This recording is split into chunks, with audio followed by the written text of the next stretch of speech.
নমঃ শিবায়। নমস্কার, চলে এসেছি আপনাদের জন্য আবার একটি মনোমুগ্ধকর নতুন অধ্যায় নিয়ে। তাহলে চলুন আমরা শিবকথা শ্রবণ করি। আজকের আলোচ্য বিষয়বস্তুটি হল শিবপুরাণের রুদ্র সংহিতা, তারই দ্বিতীয় খণ্ড অর্থাৎ সতীখণ্ডের অষ্টাদশ অধ্যায়। ব্রহ্মার কাছ থেকে দক্ষের অনুমতি পেয়ে দেবতা ও মুনিগণ সহ ভগবান শিবের দক্ষ গৃহে গমন, দক্ষ দ্বারা সকলকে সৎকার এবং সতী ও শিবের বিবাহ। ব্রহ্মা বললেন, নারদ, তখন আমি হিমালয়ের কৈলাসে শিখরে বাস করি। পরমেশ্বর মহাদেব শিবকে নিয়ে আসার জন্য প্রসন্নতা সহ তার কাছে গিয়ে বললাম, ঋষভধ্বজ, সতীর বিষয়ে আমার পুত্র দক্ষ যা বলেছেন তা শুনুন, এবং যা তিনি তার পক্ষে অসাধ্য বলে মনে করতেন তা সিদ্ধ হয়েছে বলে মনে করুন। দক্ষ বলেছেন, আমি আমার কন্যা সতীকে ভগবান শিবের হাতেই সমর্পণ করব, কারণ তার জন্যই সতী জন্মেছেন। শিবের সঙ্গে সতীর বিবাহ হবে, এ তো আমারই অভীষ্ট কাজ। তবুও আপনি বলায় এর গুরুত্ব আরো বেড়ে গেল। আমার কন্যাকে অবশ্যই ভগবান শিবের হস্তে প্রত্যার্পণ করা উচিত। বিধাত ভগবান শঙ্কর শুভ লগ্ন এবং শুভ মুহূর্তে এখানে পদার্পণ করুন, তখন আমি মর্যাদাপূর্বক নিজ কন্যা প্রদান করব। ঋষভধ্বজ দক্ষ আমাকে এই কথা বলেছেন, সুতরাং আপনি শুভ মুহূর্তে তার গৃহে প্রস্থান করুন এবং সতীকে নিয়ে আসুন। মনে আমার কথা শুনে ভক্তবৎসল রুদ্র লৌকিক গতির আশ্রয় নিয়ে হেসে আমাকে বললেন, জগৎ সৃষ্টিকারী ব্রহ্মা, আমি তোমার ও নারদের সঙ্গেই দক্ষ গৃহে যাব। সুতরাং নারদকে স্মরণ করো, তোমার মরীচি আদি মানসপুত্রদের ডেকে নাও। বিধে আমি এদের সকলের সঙ্গে দক্ষের গৃহে যাব। আমার পার্শ্বদগণও সঙ্গে থাকবে। নারদ, লোকাচার নির্বাহে পারঙ্গম ভগবান শিব এইরূপ নির্দেশ দিলে আমি তোমাকে এবং মরীচি প্রমুখ পুত্রদের আহ্বান করি। আহ্বান করতেই তোমার সঙ্গে আমার সকল মানসপুত্র সসম্মানে শীঘ্রই সেই স্থানে এসে উপস্থিত হলেন। সেই সময় তোমরা সকলে হর্ষে উৎফুল্ল হয়েছিলে। তারপর রুদ্র স্মরণ করায় শিব ভক্তদের সম্রাট ভগবান বিষ্ণু তার দলবল এবং কমলা দেবী সহ গরুড়ে করে সেখানে উপস্থিত হলেন। তারপর চৈত্র মাসের শুক্লপক্ষের ত্রয়োদশী তিথির রবিবার পূর্বা ফাল্গুনী নক্ষত্রে আমি ব্রহ্মা বিষ্ণু আদি সকলে মহেশ্বরের বিবাহের জন্য যাত্রা করি। পথে দেবতা এবং ঋষিগণ সহ ভগবান শঙ্কর অত্যন্ত শোভা পাচ্ছিলেন। যাবার সময় দেবতা মুনি এবং আনন্দিত প্রমোদগণ পথে উৎসব করছিলেন।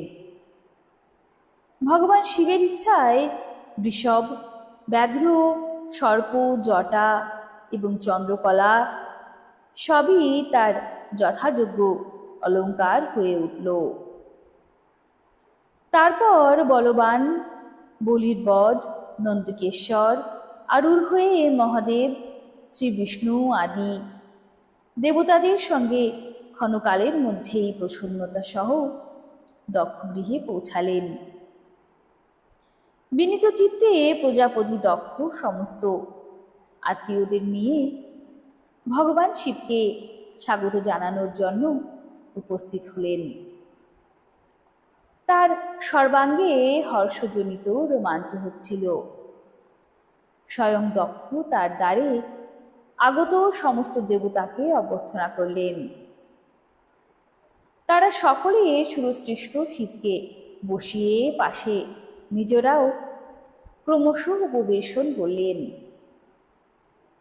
তারপর দক্ষ মুনিগণ সহ সমস্ত দেবতাদের পরিক্রমা করে তাদের সকলের সঙ্গে শিবকে গৃহের ভিতর নিয়ে গেলেন। সেই সময় দক্ষের মন অত্যন্ত প্রসন্ন ছিল। দক্ষ সর্বেশ্বর শিবকে উত্তম আসন দিয়ে নিজেই বিধিপূর্বক তার পূজা করলেন। তারপর শ্রী বিষ্ণুর আমার ব্রাহ্মণদের, দেবতাদের এবং সমস্ত শিবগণদের যথাবিহিত উত্তম ভক্তিভাবে পূজা করলেন। এইভাবে পূজনীয় ব্যক্তি এবং অন্যান্যদের যথোচিত আদর ও আপ্যায়ন করে দক্ষ আমার মানসপুত্র মরীচি আদি মুনিদের সঙ্গে প্রয়োজনীয় পরামর্শ করলেন। তারপর দক্ষ আমার চরণে প্রণাম করে প্রসন্নতাপূর্বক বললেন, প্রভু, আপনি বিবাহ কার্যে সম্পূর্ণ করুন। আমি তখন আনন্দিত হয়ে অন্তর থেকে ঠিক আছে বলে সমস্ত বৈবাহিক কার্য আরম্ভ করলাম।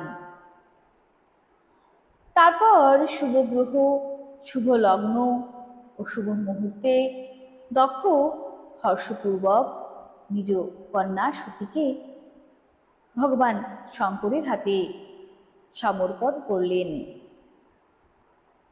সেই সময় আনন্দিত চিত্তে ভগবান বৃষধ্বজ বৈবাহিক রীতি অনুসারে সুন্দরী দক্ষ কন্যার পানি গ্রহণ করলেন।